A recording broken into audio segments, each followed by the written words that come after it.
I am very, very delighted and very excited this afternoon to be here to talk to my fellow Kenyans. And first and foremost, let me thank you for the very warm welcome, for the hospitality, for the care since we arrived last night. We've been treated very well. We feel at home, far away from home.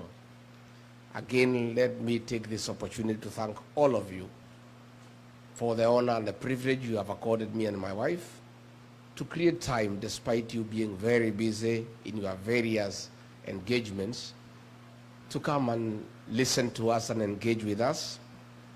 We don't take it for granted. It's a great honor. You are busy people in your own right, and the fact that you have found it necessary to create time to come and engage with us, we are indeed very honored and feel very privileged, and we don't want to take it for granted. Please accept our appreciation and our thanks. Number two, since I came to the States about more than a month ago, I am amazed by the love the Kenyan people have accorded to me. I'm also fascinated by the unity of the Kenyan people, of staying together as Kenyans, loving one another, taking care of each other, and being your brother's keeper. Most profoundly, I am more than impressed by the culture of hard work you have exported here to America. Kenyans here are doing well, they are doing great. Those who are employed are respected at their working places for being hard workers and being very committed and focused in the jobs that they do. Other Kenyans, I'm so happy, have graduated into creators of employment. They have started businesses that have succeeded. And that tells me and gives me comfort that Kenya, we are okay, we are good. If we are given the right opportunity, the right environment, working systems, Kenyans can thrive and succeed anywhere in the world. Mujipigie makofi. I am very encouraged that, and more than convinced, more than ever before, that all we need to do back home is to get our systems working. We have the personnel right in Kenya to transform our country. Only that we need to fix the systems and make them work. You guys have succeeded here in the United States because the systems are working. So given that Kenyans are the same people, the challenge we have as leaders is to make sure that back home the systems are working. The people to transform the economy of the country are here, they are in Kenya. You guys have done it here, you can do it back home. And that is what we seek to do. Why has Riggy come calling in the United States? I've come to the United States to look out for my people, Kenyans who live and work here, to engage them and to listen to them and have a conversation with them. Mostly important, our party, the DCP, our slogan is listening to Kenyans. And that's why I've come to listen to the people of California. Hapa California, munasemaje? Yeah? At California, munasemaje? Hapa pia ni one term? Sure? Hapa pia ni one term? Wow. This one-term thing is everywhere. So I have come, my good people, on two fronts. One, to share with you what is happening back home. Number two, to share with you what I think you can do to make Kenya great and to address the issues that challenge us as a nation. Number three, to seek a partnership with the diaspora on how we can work together and how the brigade in the diaspora can participate in the economic transformation of our country, and how the people in the diaspora can play a role in building their country and making sure that Kenya gets nearer what is happening here in the United States. I am sure you know, but for the purposes of clarity, it's good for me to tell you that things are not that rosy back home. I have seen the Gen Z here, Kevin, speaking with a lot of clarity of thought. And I feel for our children, our young children, the Gen Zs. Back home, the government that we elected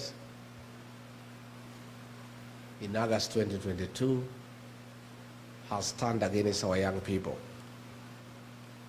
with brutal efficiency, and they are now victims of abduction, forced disappearances, and being killed. Their crime, speaking out, demanding good governance, transparency, and accountability for their parents, for their siblings, and for the Kenyan people. A government that was elected on the platform of being democratic, of respecting the rule of law and constitutionalism, has turned against his own people. And sadly, the young ones.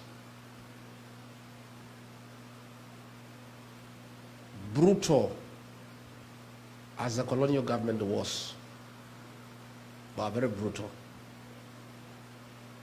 Brutal as they were, they never attacked children. Even the difficult years of the Moi rule of 24 years, that government by President Moi persecuted men. They never touched children and women. This is unprecedented. It has never happened in the history of Kenya. No government, no leader has ever turned against children. Between 2024 and 2025, hundreds of young children between the ages of 14 to 24 have been abducted, tortured, and killed. Others have disappeared. Others are in hospital with bullet wounds. It's the lowest movement for the people of Kenya. And I know from here, because you take care of many families back home, you know what is going on back home. And what is shocking is the sheer impunity of the leadership, to an extent that a minister in charge of Interior, against the Constitution, has given orders to police to shoot, to kill. What is even more agonizing is that a president who has been elected by the people and who says he's a Christian and he is saved, against the teachings of the Bible, against the Kenyan Constitution, has without shame given orders to police to shoot our young people in the leg and take them to prison as they go through hospital. It's shocking, and the people of Kenya are in anguish, they are in pain. And I've come here to share with you that pain, so that even as you are miles and miles away from home, you share the pain of our young people and the parents and the people of Kenya. And that is why Kenyans across all communities, everywhere, there is concurrence and agreement that the solution to stop these abductions, to stop these killings, to stop the torture of young people is one term. That is why it is a clarion call across ridges, across valleys, on top of the mountains, in bars, in hotels, in buses, in Uber, in churches, in schools, in university halls, in the bus stops. There is no other discussion in Kenya is one term, because this must stop. The killings must stop. The abductions must stop. But that is why it's good for me to tell you, because most of you may not know you have been away for long. I was elected as deputy president alongside William Ruto, and we differed along the way on many issues, mostly corruption, theft of public resources, misappropriation of public funds. But what broke the camel's back and what made me and him disagree irreversibly, that we could not agree, was abductions and killing of the Gen Zs. To a point when I was in office, when he ordered for the killing of the young people on June 25th, 2024, the following day on the 26th of June, I flew to Mombasa and held a press conference when I was still deputy president and told him off and told him that that is unacceptable, and that brought our relationship to an end. And we were never able to speak again until he mobilized resources and bribed members of parliament and senate to hold me out of office because I had publicly called him out for killing our young children. So I come here to tell you that you have a lot of influence back home. You cannot be silent when our young children are being killed. You are parents. You have children too. You have relatives back home. You cannot just sit and watch silently, doing nothing, as these children are being killed. Somebody here talks about the healthcare system. That here is Dr. Gachagua from Meru. By the way, where is Dr. Gachagua? You are not our cousin. You are our brother. Hi, bro. Wewe ni ndugu.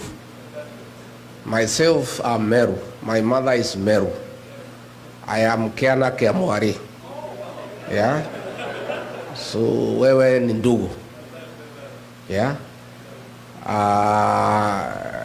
The cousins are many, like Wekesa. Wapi Wekesa? Hai Kuzo.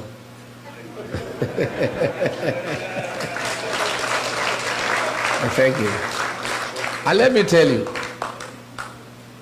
this cousin movement is the greatest thing to have ever happened in Kenya, because our cousins have been misused by Raila for a long time.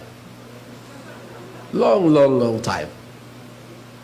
Every election cycle, he has been mobilizing my cousins from the Mlembe Nation, from the Kamba Nation, from the Luya, from the Kisi Nation, from the Mijikenda Nation, from the Taita Nation, and mobilizing all those cousins and cheating them that he's taking them to Canaan. And because people have Canaan, my cousins fell for it for many years. The minute he gets there, he doesn't intend to be president. He has no such intention. He's not interested. He likes power, but with no responsibility. He doesn't want to take responsibility. So he creates problems. He is invited into government and starts eating. And that is why, like now, he is quiet.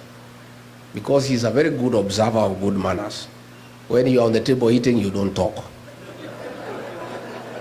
So these cousins now have found their way as a family.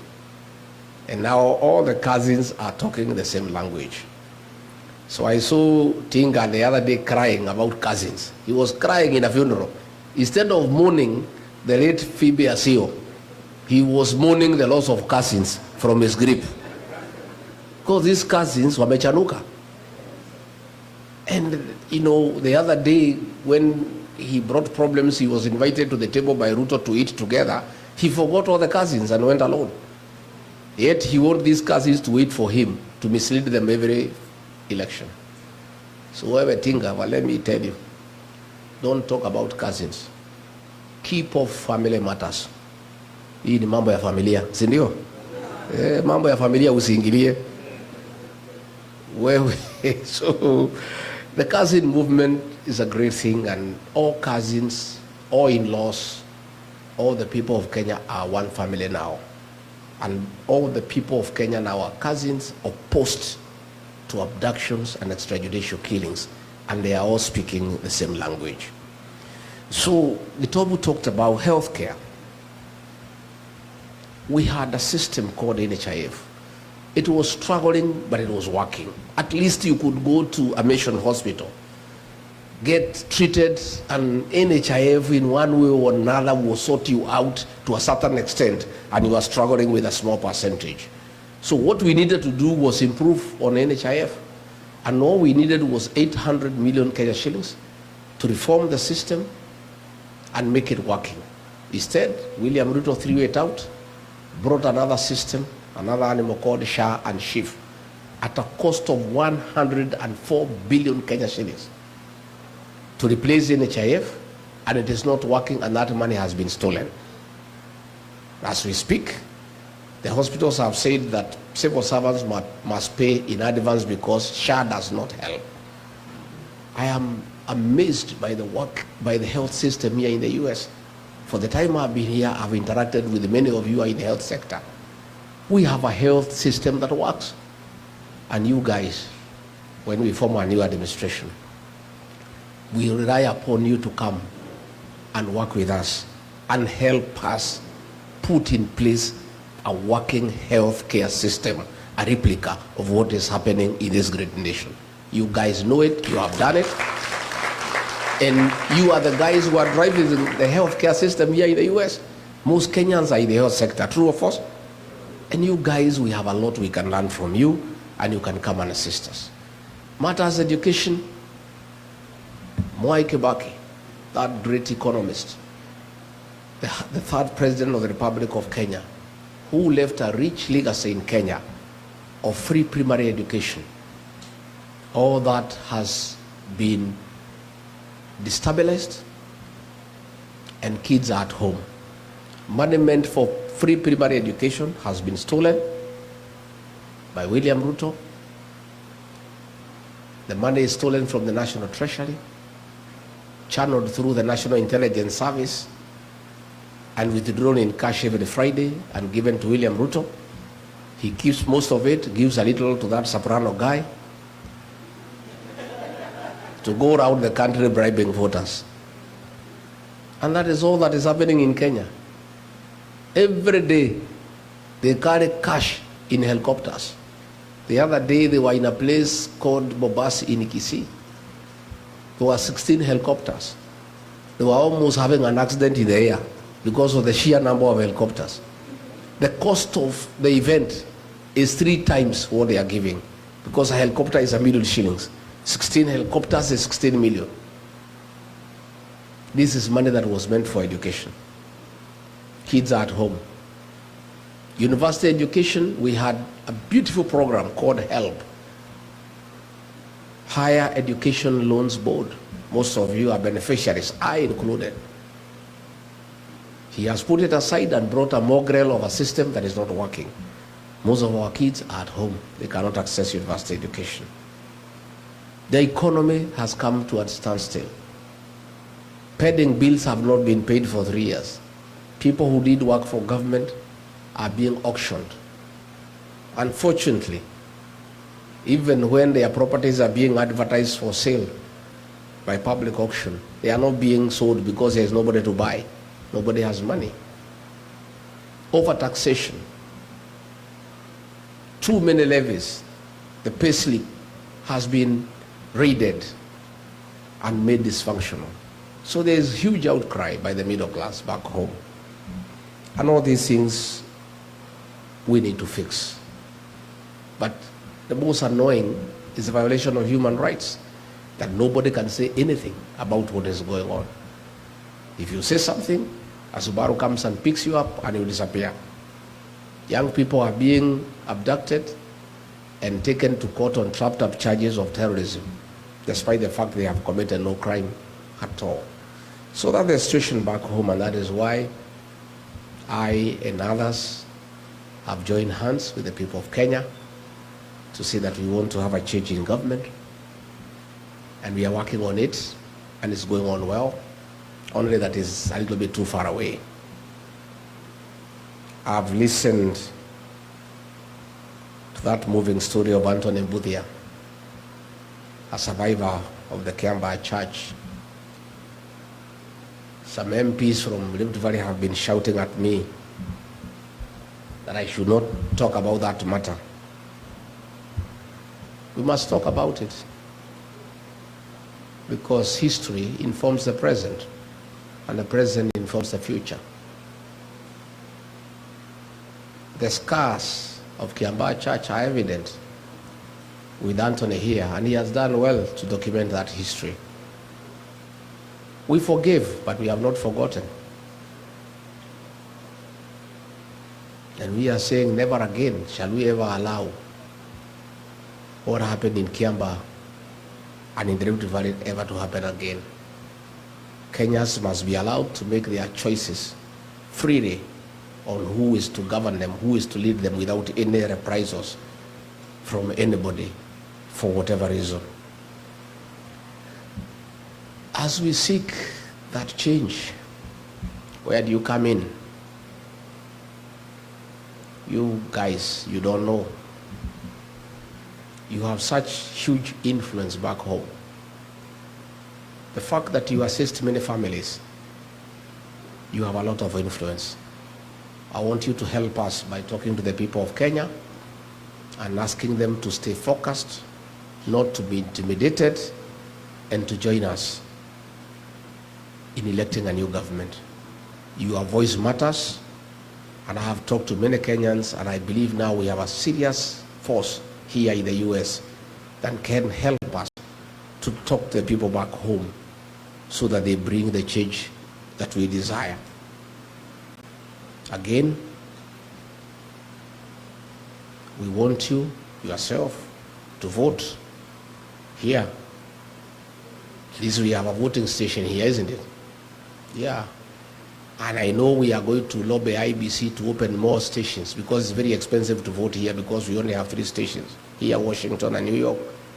And we need to persuade the IBC that Kenyans in diaspora too have a right to participate in deciding how they will be governed. But those of you who are near the voting stations, please register as voters. But help us too by talking to the Gen Zs. Kevin has put it very well. There is burning urgency for change so that we can deal with unemployment for our young people. We intend to focus on manufacturing and cottage industries as a way of creating employment for our young people and widening the tax bracket. And the way Kevin has said, they are very strong on the social media platform and they want to unite, not to divide. And he says clearly that work must bring dignity, and I agree. But I want the agencies to lobby their peers through the power of social media to know that they are doing a good job on the smartphone of creating awareness. But that is not enough, as Kevin has put it. The real transformation of the Republic of Kenya will not happen on social media. It will happen on the ballot box. The agencies must take IDs. They must register as voters, and they must come out to vote. And these agencies are the real thing in Kenya. Kasongo does not sleep when he hears about them. They are fearless, they are tribeless, and they don't fear. But they must help their country, their motherland. Of necessity, because they have a bigger stake in our country because they have more years to live. It is in their interest that their country is restored because they have a future. And they must participate very strongly in that transformation. So the Gen Zs, I agree with Kevin, you are our partners for today. And I want to say, very, very candidly that if given the opportunity to lead Kenya, God willing, the way to transform Kenya is to get good partners to work with to help you. And these partners are our young people. These Gen Zs have the ideas. They know what needs to be done in Kenya. All we need to do is bring them on the decision-making table, and they help us restore our country.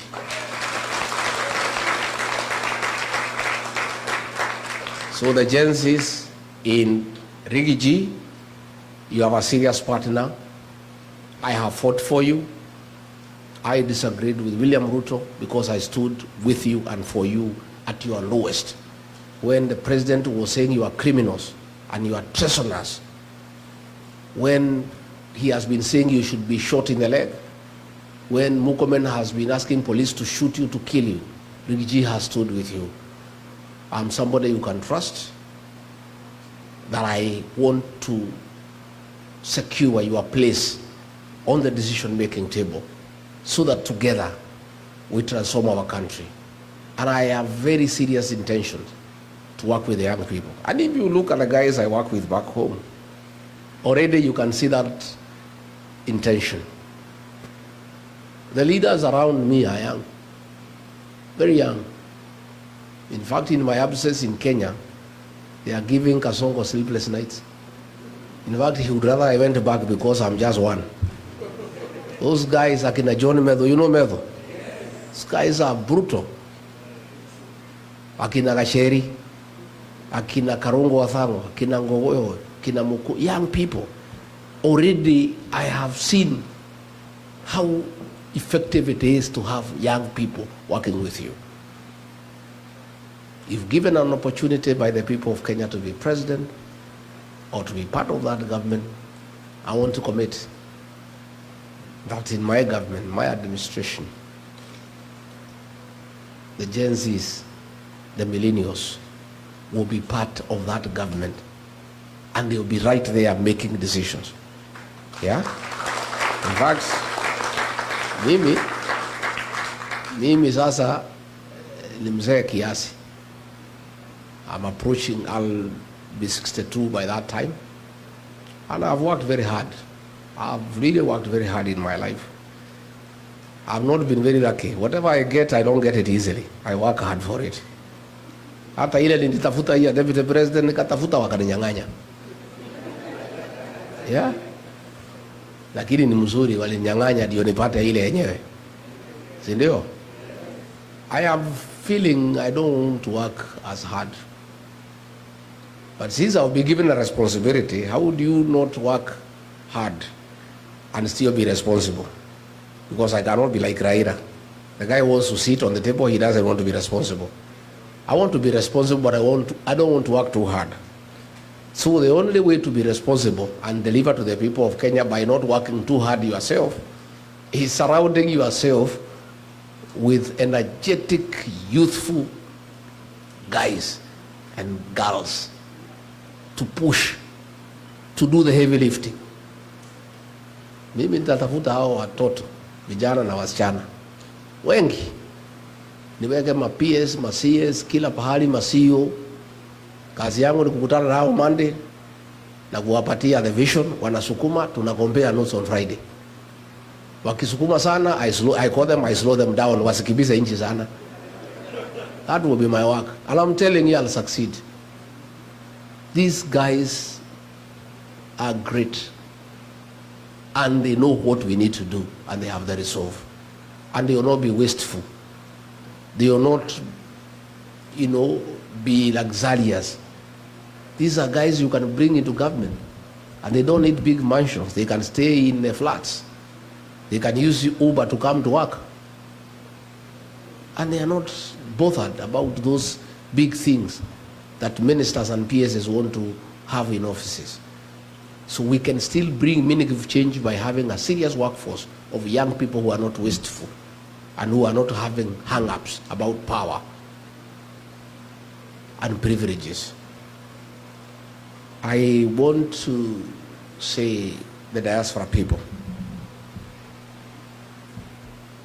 I've come here to tell you that I want you to be my partners in the new administration because it's the right thing to do and it's wise to do that. In the 1970s, coffee was #1 foreign exchange earner for our country. In the 1980s, tea became #1 foreign exchange earner for the country. In the 90s, coffee and tea were overtaken by tourism. But in the last 10 years, and as we speak today, the highest foreign exchange earner for our country is remittances from the diaspora. It's you guys. You are the drivers of our economy. All the money we use to pay public debt is the money you send home. All the money we use to import goods is the money you send home. The money we use to run our consulate here in Los Angeles is the money you send home. So, I must be smart. I need this money to run the country. How do I get it? I am a dairy farmer. Cows produce milk because you take care of them. If you don't take care of the dairy cow, it will not give you any milk. You must be nice to the cow. You must give it hay, give it dairy meal, give it lucerne. Nowadays, we are giving them mattresses to sleep on so that they don't feel cold at night. Some farmers are even very creative. They play to them country music, Don Williams and Ken Rogers, to get milk out of the cows. You are the dairy cow of the Kenyan economy. We must take care of you for you to bring money back home. And I don't think you are going to agree to bring back money home to a government that is killing your children. You are not going to agree to send money back home for it to be given to Soprano to bribe voters. You are not going to bring back money home for it to be stolen. We must have a government that is responsible and transparent and is using public funds prudently. I intend to have a conversation with you going forward. And this is just by the beginning of creating networks with you people, where we can discuss special packages for people in diaspora to invest back home. How do we encourage you to bring back money home? Can we discuss of a diaspora bond where we give you certain interest rates that are higher than the country where you are working? Can we do away with the issue of double taxation, because it is wrong for you to pay taxes in America and tax the same money back home? How do we encourage you to start factories and cottage industries back home? Can we give you a tax holiday where you don't have to pay taxes for 10 years after you establish your factory to encourage you to invest way back home? So this is a discussion that I want to have with you along the way. Are you ready to have that discussion? Yes. And I am saying, if you get it right by engaging the diaspora brigade and agreeing, you don't need to borrow money from anybody else. You guys have the dollars that we need. All we need is to convince you that you need to bring the dollars back home. I was discussing with people in Texas, and already they have started to look into the possibilities of establishing a huge bank for the diaspora here in the US with branches in Kenya and elsewhere in the world, so that the plots you have at home, the land you have at home, when you want to borrow some money to invest here, you can use the plot and the land back at home as security to enable you borrow money to use here in the States. So this is a discussion that we are going to have going forward. Again, we want to involve you in running our government. What a better way to run the consulate here in LA than asking you guys to run it. You guys have been here for 30 years, 25 years. You know everything here. You know the way Kenyans need to stay. You know how to get business in California. You know how to stay these wazungu so that they can agree to invest back home. I don't think it is wise to look for an ambassador, a consular general, for 4 years. The first 1 year, he needs to settle down, look for a house, get to know his way around here, get to know a school for his children, 1 year, it's over. The second year, start making friends and networking and understanding what goes on. The third year, start now putting up a blueprint on how to market Kenya here in California and in America. Then the fourth year, before he starts implementing, his 4-year term is gone. But if you get a guy here who has stayed here for 25 years, appoint him or her as Consular General on Monday, and he or she reports to office on Tuesday. By Wednesday, business is going on. True or false? Because you know your way around here. Yeah. I want to give a commitment to the diaspora people that in our administration, you are the guys who will run our embassies abroad. Yeah. So that it is easy for you because you love your country and you know your way around here and you have the networks and you understand exactly what needs to be done and you don't need anybody to teach you. And I think we'll have very, very impactful and efficient diplomatic representation of our country abroad if we involve the people who are living in those countries and who understand what goes on. So I want to partner with you. Others, you come back home and join us in the national government. Come and take a job as a PS, come and be a CEO. If you have succeeded here. I was in the Silicon Valley the day before yesterday, the whole day. I went to Google, I went to Meta. Wow. The center of innovation, the whole world. I found 35 Kenyans at Meta, senior executives who are driving innovation and creativity, who are driving that big corporate. They know what needs to be done on artificial intelligence. They know exactly what we can do to make Kenya a very serious tech hub that will be admired by the rest of the continent. And they are doing it in America and they have succeeded.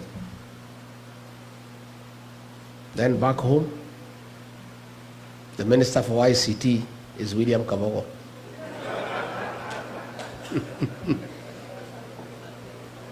Aren't you embarrassed? Surely. Surely. We don't need to look far. We have Kenyans who can transform our country.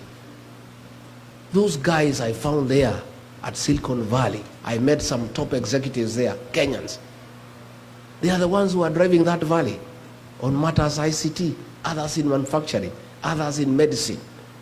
We have enough capacity as Kenya of people who are experienced with a proven track record to help us transform our country. Yet we just go and pick fellows who have no idea as to what they are doing. So I want to look to the diaspora for great resource of people who can help us transform our country, because I think it's the right thing to do. And I'm asking, help us to mobilize our support back home for a true transformation of our country. And Wekesa, our cousin, the Mlebe Nation is good. I was there for 4 days, and it's one term. From Vihiga to Kakamega to Busia to Bungoma to Trans Nzoia. All we need to do is stick together. My brothers, George Natebea, Eugene Wambalo, and Cleophas Malala to stay together so that they can provide leadership, you know. My place there in the mountain, hiyo nimefunga na kifunguo nikawachia Justin Muturi akae naye, na nikamwambia nikisikia Kasongo amerudi huko utanijibu. We were there with our cousins at the coast. Is good. Lower Eastern Ukambani is good. And the payslip holders across all communities, there are 3.5 million. And every payslip holder has an impact over 2 people, minimum. Another 10 million strong people. The Gen Zs, those ones are wild. They're asking for the day and the time. So we are good. We have a winning team, and all we need to do is stick together so that we have one candidate to face William Ruto. One. Yeah? And he is working very hard to divide us.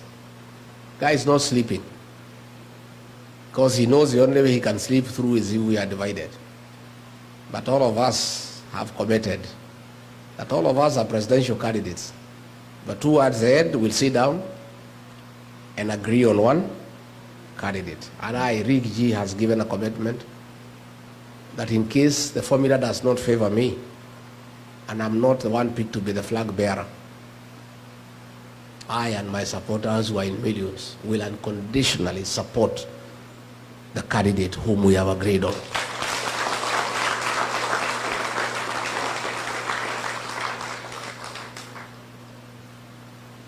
Lakini wakiamua ni mimi,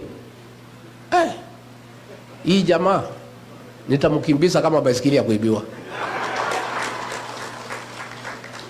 Yeah, and I can tell you that commitment is there and you should not be worried. Please pray for us and support our party, the DCP. Our slogan is listening to Kenyans, listening to the ground, because leadership is about listening to the people. When you are elected, your employers are the people who have elected you. And you must listen to your employer. All of you, wherever you are employed, you must listen to your employer. And that is what I do. I listen to the people. Since I came to the US, I'm a better leader than when I came. I've listened to many people, and I've written. And I'm going through the notes. I am a better person than when I left Nairobi. By agreeing to listen. It costs you nothing to listen to people.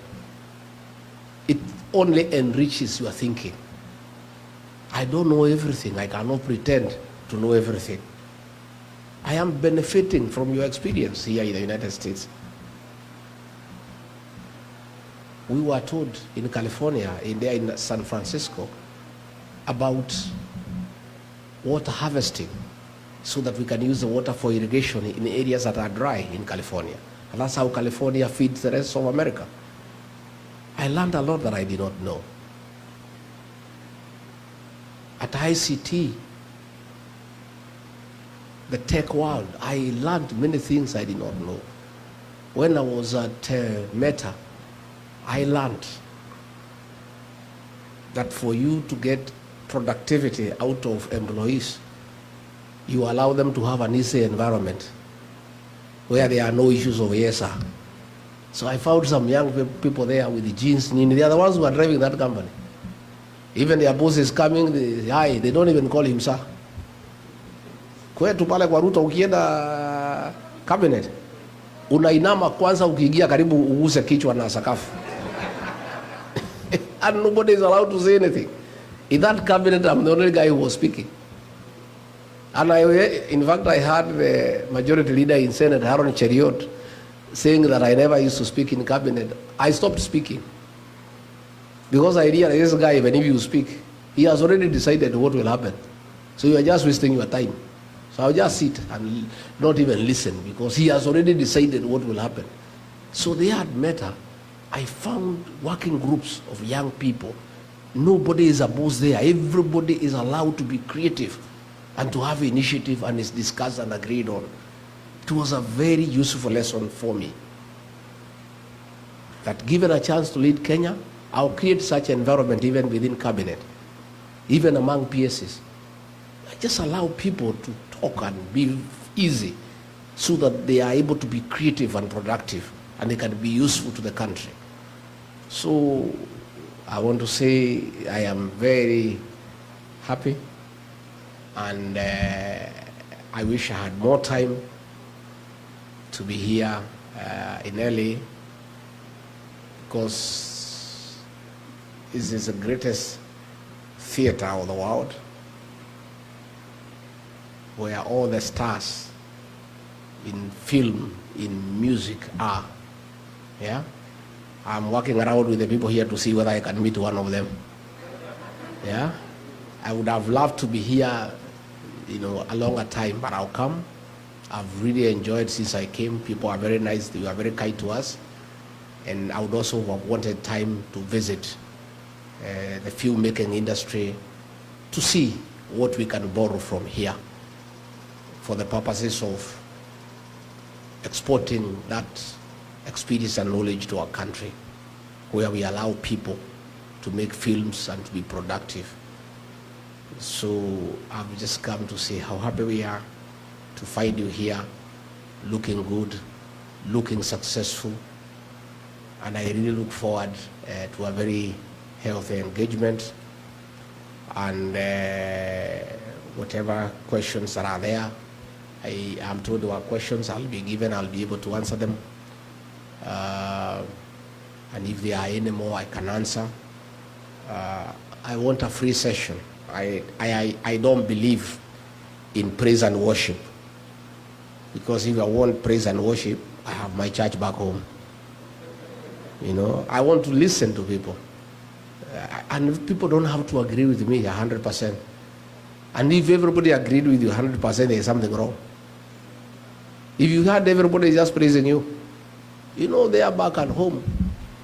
Group has created praise and worship. You must thank him for the sunshine, although he has nothing to do with it. Thank him for the rains, for the air that we breathe. Even when things are not working, you praise him for his vision and insight. I mean, I don't believe in it myself. I believe in constructive engagement, and I don't know everything. And I'm willing to be corrected, I'm willing to be guided, I'm willing to be informed so that I'm a better leader. That is a way to learn, and that is the purpose of engaging people. Not just to praise you and tell you how great you are. They also need to guide you and tell you things you don't know and things they think you can do differently for a more meaningful and impactful realization of what you desire to do.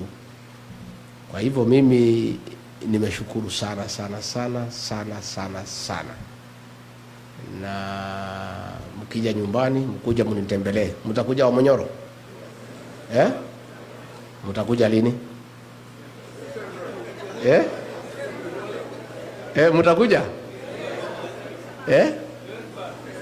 Sasa wewe ni shemeji ama is this our in-law or our neighbor?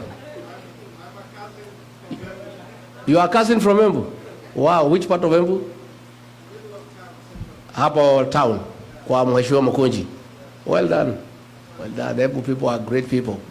Yeah, I'm so happy to see you people and to listen to you and to have this engagement.